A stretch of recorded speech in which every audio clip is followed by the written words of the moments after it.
Today drinking, and today we are with Alec Bradley Cigars. We are with Bradley Rubin, Alec Rubin, you know Thor. Well, I know Thor Nielsen. I'm Lisa. This is Alan Rubin, Jonathan Lipson.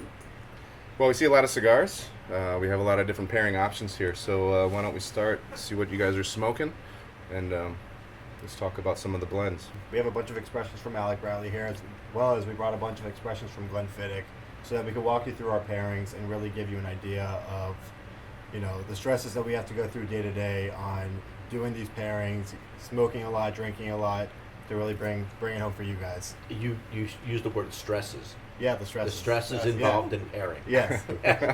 I've never heard that before in my entire life. We take the pairings very seriously because we work with William Grant, we work with Glenfiddich very closely. Normally when they come up with a new expression, they say, hey, can you do a pairing for us? So we really put a lot into it. Not one bit of that is stressful. One of the first pairings we ever did with William Grant with Glenfiddich was Prensado and Glenfiddich 15, and we went through. They asked us to pair with when we first started doing work with them. They asked me to pair with 12, 15, and 18, part of their core line of their expressions. And I remember the first night I brought the bottles home, and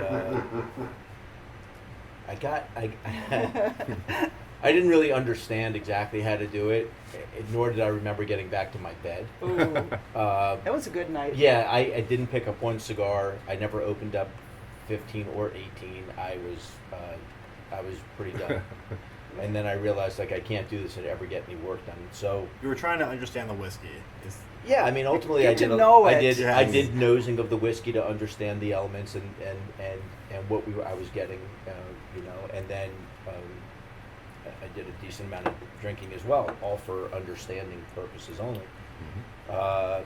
But as anyone who's competitive, you just jump back on that horse the next day and keep going. And so I took it a little differently, but we got to the point of being able to pair with their core lines, and then everything came past it. But going to 15, when we started working with our cigars, we realized that 15 and Glenfiddich 15 and Prensado was an amazing pairing because we look at a couple of things. We look at mouthfeel, we look at viscosity, we look at finish, we look at all the elements, of sight and smell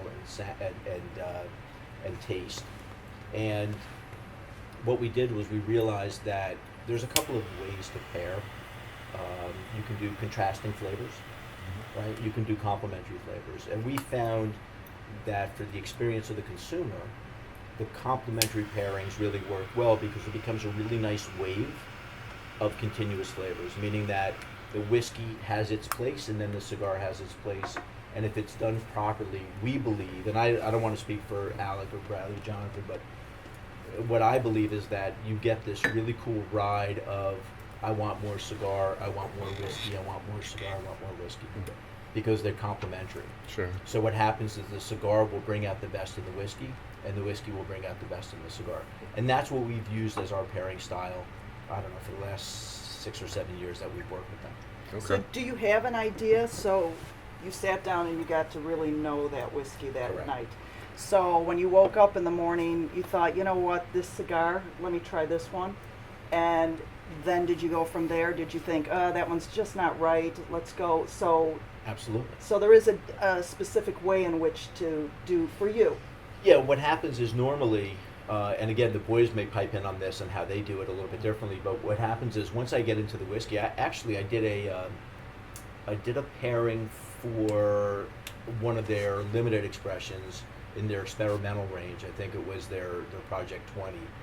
And I probably sat and nosed it for 45 minutes or an hour, never tasted it, and just wrote notes on what I got out of nosing it. And then went to tasting it, and the next day came to the office and pulled 5 cigars that I thought could potentially work with it. So it wasn't just drink and smoke, it was really try to understand what I was getting, and then go back and pick the cigars that I felt potentially could work with it. Now, do you stop, relax after the first cigar?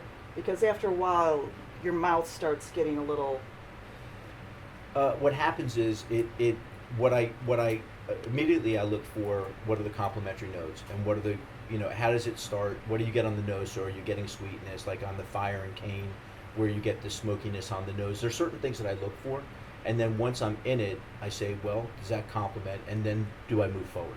Meaning, are we looking for the mouthfeel and the texture of the whiskey and how that pairs with the texture of the cigar? Because if you have a whiskey that has a lot of legs, it's thick and it's viscous, and you have a mild cigar, you're going to overpower still onto the palate. So what works? Right. And that's really how So we you go always at it. start with the whiskey first. I always start because we understand the cigars and the blending of what we do. So starting with the whiskey gives me an understanding of what I want that experience to be from the consumer. And by the way, I don't even do it as Alec Bradley. I just do it as a consumer. What do I want as a consumer? What am I looking for to complement one another? Get the most out of each of the products. And to make it clear, he's not Alec Bradley. He's Alan Rubin. I do answer to it. If someone calls me Alec Bradley, I just say yes, that's me. Yeah. And I answer to Alec, and he answers to Bradley. Yeah. So it's, but brothers, father, and I understand completely what it's like to work as a family, and I'm sure you find it very interesting as the outside looking into the family dynamics. So he is like another son to me. Yeah. Well, it becomes family. I yell at him the same as I yell at him. Oh, Sometimes You more. just can't ground him like you do for us. It doesn't work the same way. so you have to go sit in he your is. office. Honestly, he is like a son to me. I mean, Oh, it's- that's really you know, nice. he's Thank you. Now's the time phenomenal. to ask for a raise. He needs a couple more The deals. interview just didn't it? Got really awkward really So, quickly. on another note, I actually just handed Thor the Glenfiddich 15 because he's already smoking Prensado. That's right. And what do you think about that pairing? No, it is nice. I mean, there's some sweetness to this cigar. I get a little spice out of this. Obviously, some like vanilla. I'm not a big whiskey or scotch kind of guy, but it's obviously, especially with cigars, it's something that they just go hand in hand, and I think it works great. Like you were saying, contrasting or things that work together. A lot of times, especially with beer, for me, it's like if it's sour, I'll try to find something sweet to go with it, just so it kind of rounds out that mouthfeel, and pulls it all together. Yeah, the one thing we try to do is make it so that one is not ever overpowering the other. And we were talking about whether me and Bradley do it the same way when it comes to doing the pairings. And for me, since I do know the taste of our cigars already, our full line, I'm able to drink the whiskey and kind of take between 3 and 5 cigars I think will go well with it. And then after I initially drink the whiskey, then I go ahead and do the pairing based off of those 3 or 5 that I think will work with it. And then usually I'm able to narrow it down. Well, in addition, if I'm tasked to do a pairing, I don't generally do it on my own. I'll do my own, but then Jonathan is coming in and he's having the whiskey and a cigar, and Alec and Bradley are doing their own. A lot of times we don't agree, and Alec will say, "Dad, you pulled 5, but you didn't pull this one, and I think this works." And a lot of times they are very on it Yeah. as to their palates, which are it's interesting, though their palates are different. Their palates are both honed, and John as well. I mean, they get it, and they may see something I don't see. So it's really a collaborative effort in doing this. I remember one time you were away and you tasked Alec Bradley and I forget what we had to pair with. I know what it was. I It know was it's, Fire and Cane. Fire and Cane. So we were in the conference That was the room. most difficult one pairing we've ever done. Yeah, so what it was It about was this it was time of day, between- 12 p.m. We went to the conference room and sat down with about 10 different cigars and a bottle of Fire and Cane. And I think we each picked a different one. Correct. Someone had Medalist, someone had American Sungrown, and Someone had Black Market. Black Market. I had Black Was Market. I Black was trying Market to or push Black Black Market Market. Esteli? So Esteli, the I weird think. thing with Fire and Cane was, opposed to the way that we've done everything else in the past, we always go for flavors that go well together. But with Fire and Cane being very peaty and sweet, none of us thought to go in the opposite direction and go contrasting. And we fought about this for about 3 days before you came back and said, "I think this one needs to go contrasting, it needs to go against the grain." And you actually picked Medalist for the pairing, did. which really screwed with the three of our heads, and So sometimes Dad's right. yeah, sometimes Dad's right. Actually, Not on camera. I actually Dad did is not. always right. Can we cut that part out, please? 'Cause- No, and so the reasoning is because this is a peated expression for them, and they don't do a lot of peated whiskeys, but this is a peated expression for them. And what happens is, I couldn't find anything that could handle the peated notes, the smoky notes, and the sweetness. So I said, maybe instead of trying to find something comparable that will work with it, is allow the whiskey to do the whiskey. Let it be its whiskey. And what we'll do is we'll complement the center of it. So instead of the beginning nose of the smokiness and the sweetness on the palate, let's just kind of be there with it instead of kind of finding that roller coaster ride of that whiskey, cigar, let the whiskey be the whiskey, and let's not get in its way. yeah, and Let it be it. Because And- that and- peaty note can be so overwhelming. yes. Yeah. And So what do you do with that? Yeah. How do you find a cigar? the nice thing about Medalist is it has a lot of creaminess to it, and it has very subtle, like pepper notes, nut notes, and sweetness to it. But the creaminess and going with the fire and cane really balances out very well. Yeah. So that really screwed up the three of us. And Like, Thor, no a little other. bit to your beer cigar analogy, right? Mhm. Is you want to find the balance. Sure. Yeah. And what we did was we allowed the beginning and the end of the whiskey to be what it was supposed to be, what it was intended to be, and we just tried to fill in the middle with this bit of a creaminess, Okay. so that you were still getting the basis of that whiskey. Oh, okay. Sure. So you don't always agree. Like you'll say, You definitely know. It's the understatement of the year. Well, it's a beautiful thing too. It's so subjective, you know. As long as you enjoy it and it works Correct. for you, then you know Exactly. it's great. But there are certain elements, you know, that you have to pay attention to. You know, like the mouthfeel, the nose, or the aroma. I mean, all those things do come into play.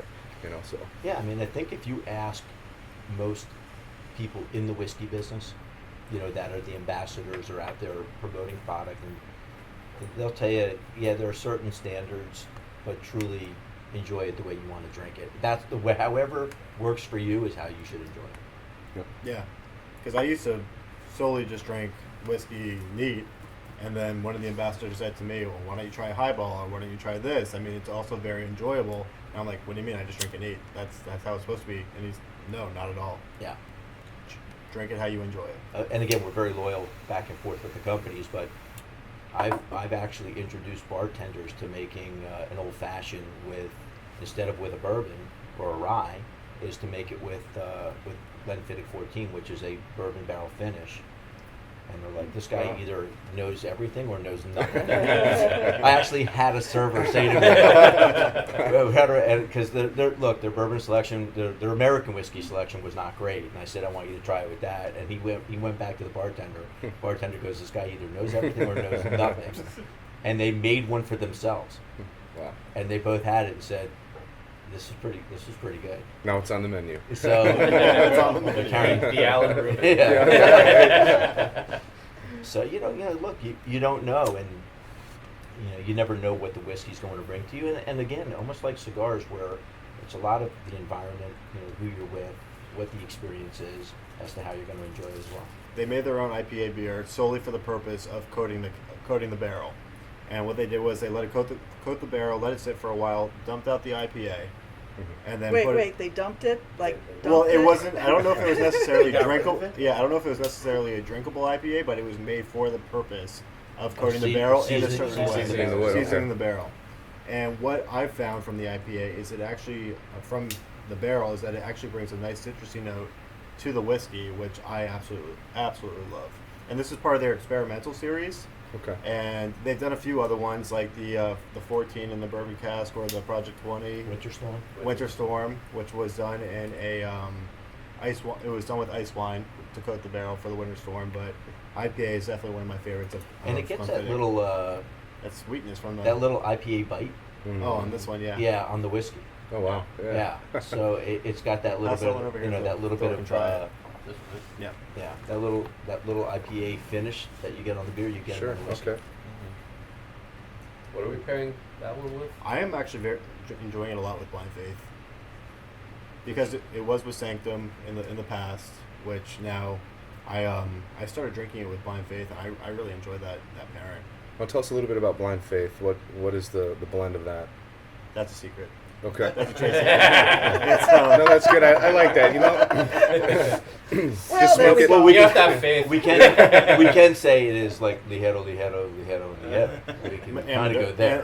Amaduro. I feel like a lot of times people they focus too much on the components, you know, They and do. it takes away from the So experience. it's Exactly. all Nicaraguan filler. It's Nicaraguan Honduran binder and a Honduran wrapper. Okay. Yeah. Yeah. All upper primings. All upper primings, absolutely. So And whose idea was it? For what? It's an Alec and Bradley. So yeah, so Blind Faith is an Alec and Bradley project, meaning that me and Bradley came out with it on our own. And kind of what happened was Bradley came to me and said, "I think we should come out with our own cigar." And I was like, "Let me think about it a little bit." So you've been And here working now for a while. I had already been Yeah, here it's for been 3 for- years full time, and before that part time. So probably 6-7 years total at that point. So you just didn't walk in and say, "Dad, I'm making a cigar." Well, No, that was Over. me. That was Bradley. That was me. He was I was not like even less 6. than a year. Yeah, Alec he was w- waiting for Bradley to drop the hammer. And say, Yeah. So Bradley was here for less than 6 months at that point. He goes, "I think we should come out with our own cigar." And so I kind of chewed on the idea a little bit and said, "Okay." And we went into his office and told him we were going to come out with our own cigar. And he's like, "I'm in. Let's do this. That's so exciting." And I said, "You don't understand. You're not in this. This is the two of us." And he kind of chewed on it a little bit. I was like, "Okay, great, but you're paying for the production." And I paid for mine. Yeah, why not? and that is kind of where he left us, and we talked it over, and we were like, "Okay, yeah, this is something we want to do." And Blind Faith came out. It's been extremely successful for us so far, and we're actually working on our second and third projects right now. Now, do you guys find that you have similar tastes when it comes to cigars, or Yeah. when you blend cigars? So- I mean, Yeah, we have a pretty similar profile for the most part. The way I always answer that Yeah, is, even though Blind Faith to me is way different from Anything in That's Alec anything Bradley. in the Alec Bradley portfolio. But the tobaccos in Blind Faith are pretty similar to what Alec Bradley uses for the most part. we just use them in a different way. So to kind of create something different than the Alec Bradley profile in a sense was part of what we were trying to do, was to make something that was not an offering that Alec Bradley was close to. And I think that we were pretty successful in that attempt. So did that please you? I mean, that they actually were able to do it? Yeah, I mean, there's a couple of things, right? Because I play the dad role and I play the boss role. We'll say I don't really use that term, but A lot. He uses it a lot, doesn't he? yeah, no, I really honestly, really, no bullshit. I don't. But yeah, I mean, for me to see them take the reins themselves, experience all the stresses that go along with my money's in it. You know, it has to work. We have to be sure, and you're never 100% sure, right? You only bring out the best score that you know that you can, but they have to feel that. And from my side, it was exciting for me to see them go through it and to actually, see their careers every day advance and how much they're in it and how passionate they are.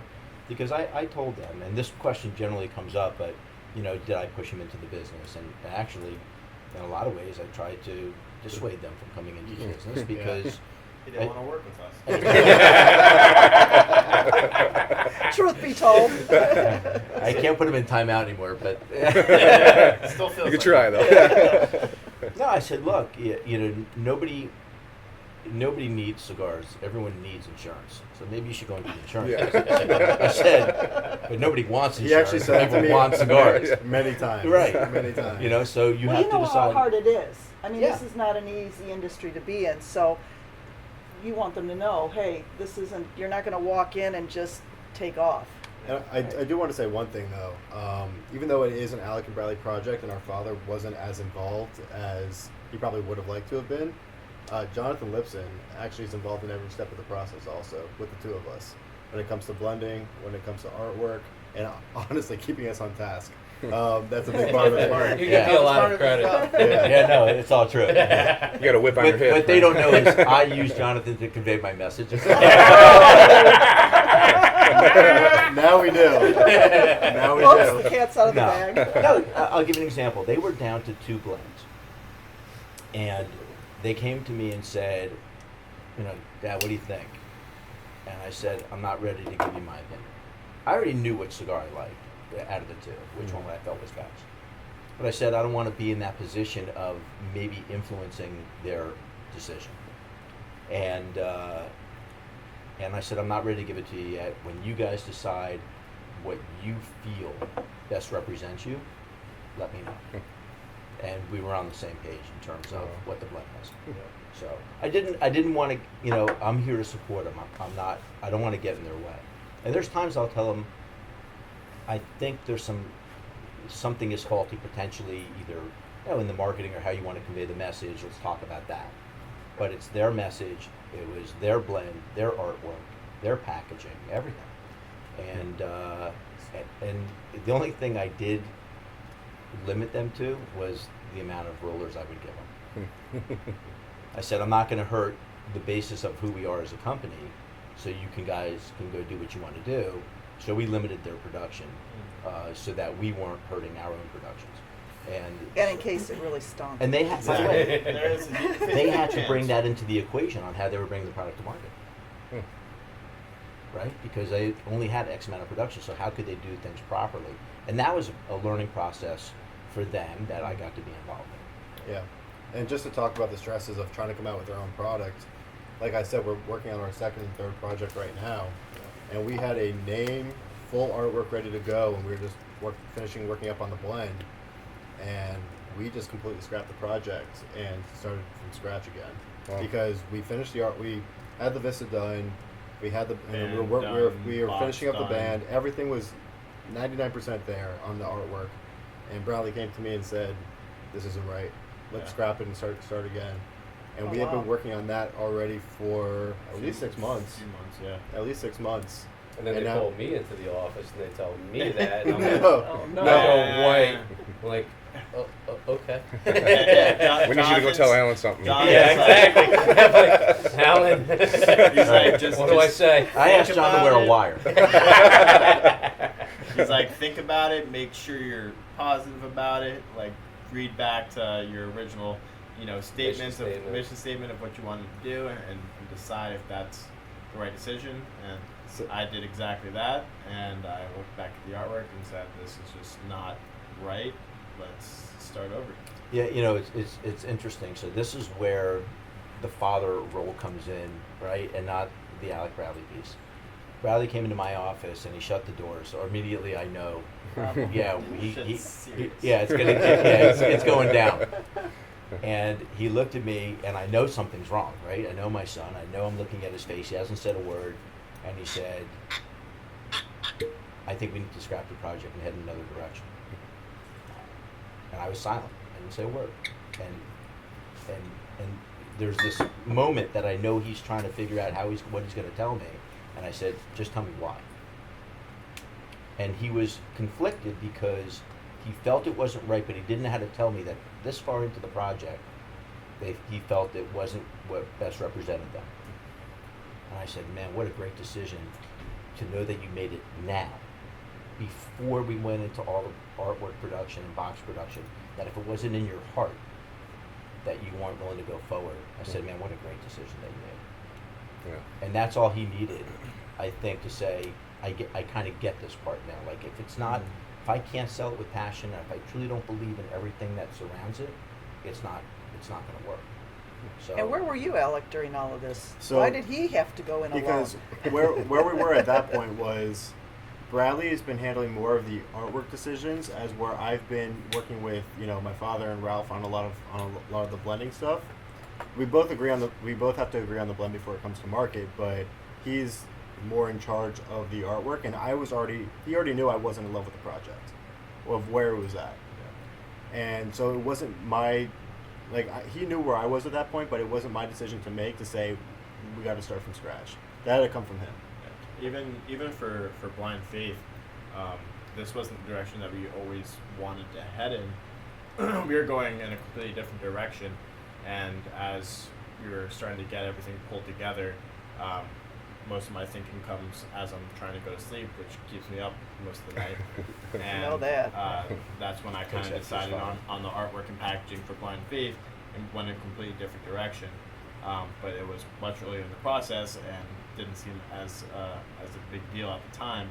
But then I think we had for some the project we're working on now, we had so far gone into the project, box pretty much done, distilled done, bands just finished, and then we're just finishing up the blend. yeah, and then essentially. just working on the blend, and then to look at everything and kind of say this is not going to be right. You just got to do something different, and to have to tell him and him and him and Ralph and everyone else in the office that I don't want to do this and I don't believe in it was the toughest part of the entire thing. And by the way, that's a lot where also John comes in, because John is really a bit of a taskmaster with me And us. and And with us. them. So, I mean, I can tell you, I could be on a personal phone call with my doctor, and John will come in and sit down, and he's not leaving until he gets the answers he needs to do his job, which I greatly appreciate. Sure. Yeah. And he does it with them too. Like, okay, guys, you have till Wednesday.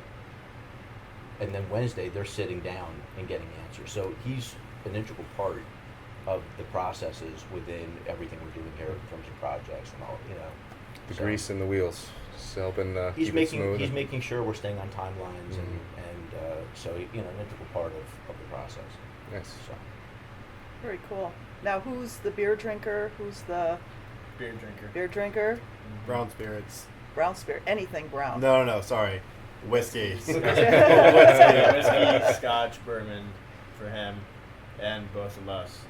And then Alan? they're whiskey drinkers. yeah, Yeah. yeah. I don't really discriminate. I mean, Oh, do you guys have a favorite pairing? I mean, something that you always gravitate towards, like your cigar that you Well, always find when I yourself can pulling? get it, if I can ever get it, Glenfiddich 30 and Fine and Rare is by far the best pairing I've ever had. Oh, look at you. I'm just saying.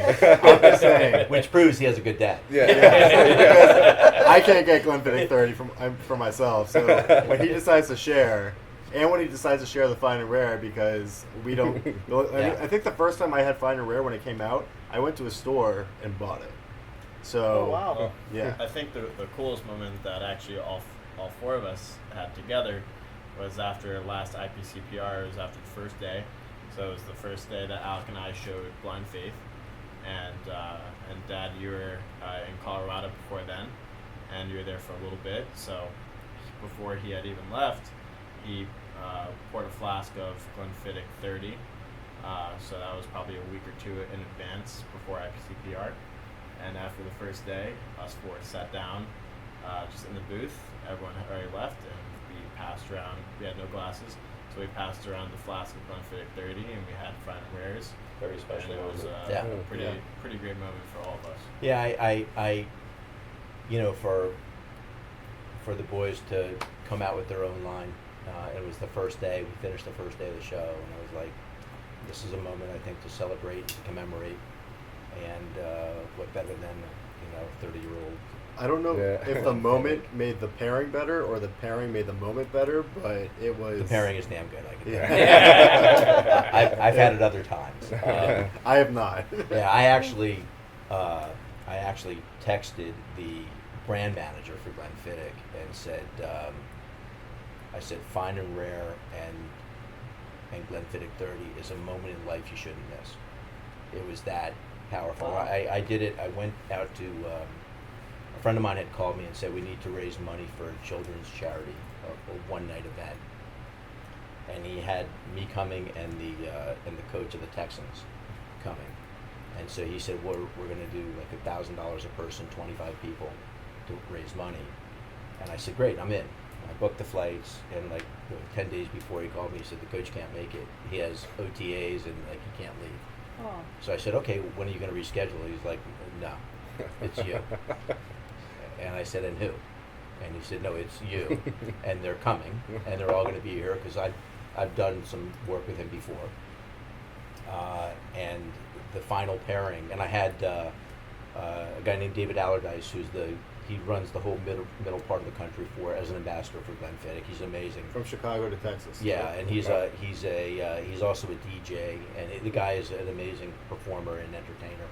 And we got some 30, and that was the final pairing, was Fine and Rare, and Glenfiddich 30. And when the event was over, I was just sitting down, and it was like that moment of like, I can't believe this. It was almost surreal of how good it was, and we raised $30,000 for that night for the charity. Wow, Nice. very Yeah. nice. Now, how old were you guys when you started your company?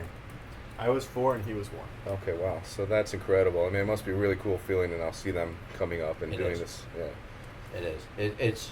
It's just it's like that proud moment that not only have they found that this is their passion as well, right? And I said to him, I've always said to him, look, this is my passion. It doesn't have to be yours. You know, go do what makes you want to get up in the morning, and go do that every day. And for them to be in it, and again, I get to see their careers progress every day. I get to be a part of that. Yeah. And that's Wow. pretty cool. So you named the company after your sons. Well, I bought a company called Alec Bradley and then named them. You'd be surprised how often I got that question. Good thing you weren't a girl. There's some people that thought that we had a sister, and they're like, "Wow, she really got screwed out of the company." I was like, "Yeah, man, she's the worst." Yeah. Well, Her name's Cigars. right. It would have been with a C, so it'd be ABC. But. Now people ask us, well, what's your favorite? What's the best cigar? I'm like, I can't tell you. I mean, that's really something. You got to get out there, smoke everything, try everything, learn the tobaccos that you like. Everyone has their own palate. Yeah. Yeah. And you don't have to, everybody, it's like, oh, I smell the raisins from this grape that came from a small, The northeast wind. Yeah, and the soil, and wait, I also taste this wood that came from Africa that and it's like, all through the cellophane too. It's yes, Oh, yes. You don't have to. You can just smoke I think cigar that to confuses smoke people it. when they find they hear all these, and especially in the reviews and all the magazines, and they'll say, "Oh, I didn't get chocolate." I mean, they're just things that you associate that you're familiar with, So it's Correct. not that you're particularly, "Oh, I can't find this chocolate." Well, Right. don't look for it. What do you find in it? It's a little bit of a Yeah. palate recall, right? Mhm. Yeah. And that is, if you eat nuts or eat cashews and eat chocolate and those things, you'll get a note and you're like, oh, I kind of get It's that. basically like that asking tastes- what's the best pizza in the world. I mean, Yeah, yeah, everyone's that's a different. different topic. Yeah. Everyone's gonna have a different Yeah. opinion. Sure. And no one's Especially right, you guys no from one's Chicago. wrong. I mean, Well, we do have the best pizza in See? Chicago. You see? So what's the best? I can only eat it the once best, a year, What's though. the best deep dish? Because there's I got there's it. like Okay, two great to places, see you. right? Thanks so well. much.